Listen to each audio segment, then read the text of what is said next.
దేవుని నామం మహిమ కలుగును గాక. ప్రభునందు ప్రియులరా, మనము చాలాసార్లు ఒక భ్రమలో ఉంటాము. కారణము ద గాడ్ ఈజ్ లవ్. మనందరికీ తెలుసు దేవుడు ప్రేమై ఉన్నాడు. The God is light.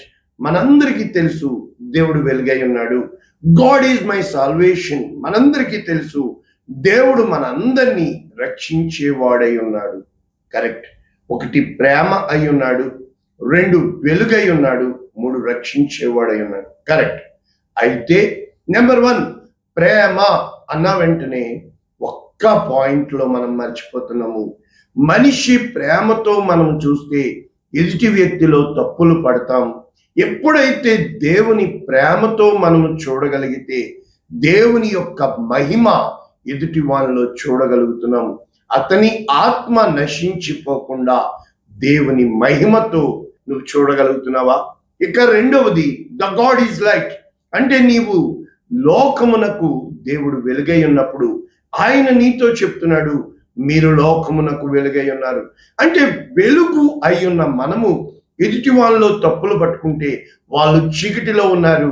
చీకటిలో ఉన్న వారిని వెలుగులోనికి పిలుచుటకు దేవుడు నిన్ను వెలుగుగా చేసినప్పుడు నీవు దీపస్తంభముగా మారడమే కాకుండా ఇంకా ప్రకాశించే వెలుగుగా మారినప్పుడు ఆ వెలుగులోనికి ఈ చీకటిలో ఉన్నవారు వస్తారు. అది నీవు వెలుగుగా మారాలి. ఇక చిట్ట చివరిగా మీరు లోకమునకు రక్షకులుగా ఉంచాను. రక్షణ నాది కాబట్టి యుద్ధము నాది, యుద్ధము యెహోవాదే. అంటే ఈ రోజున నీవు కూడా వీరిని శిక్షించు, వారిని శిక్షించు అన్న భావంతో ఉన్నారా?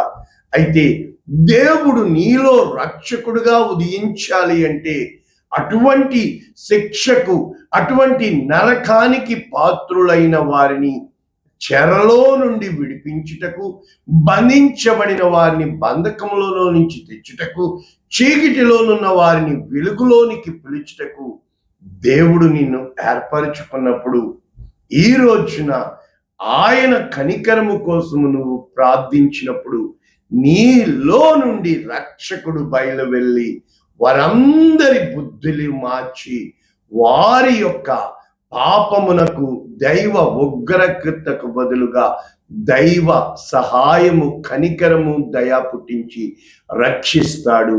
వాగ్దానము చేసిన దేవుడు నమ్మదగిన వాడు.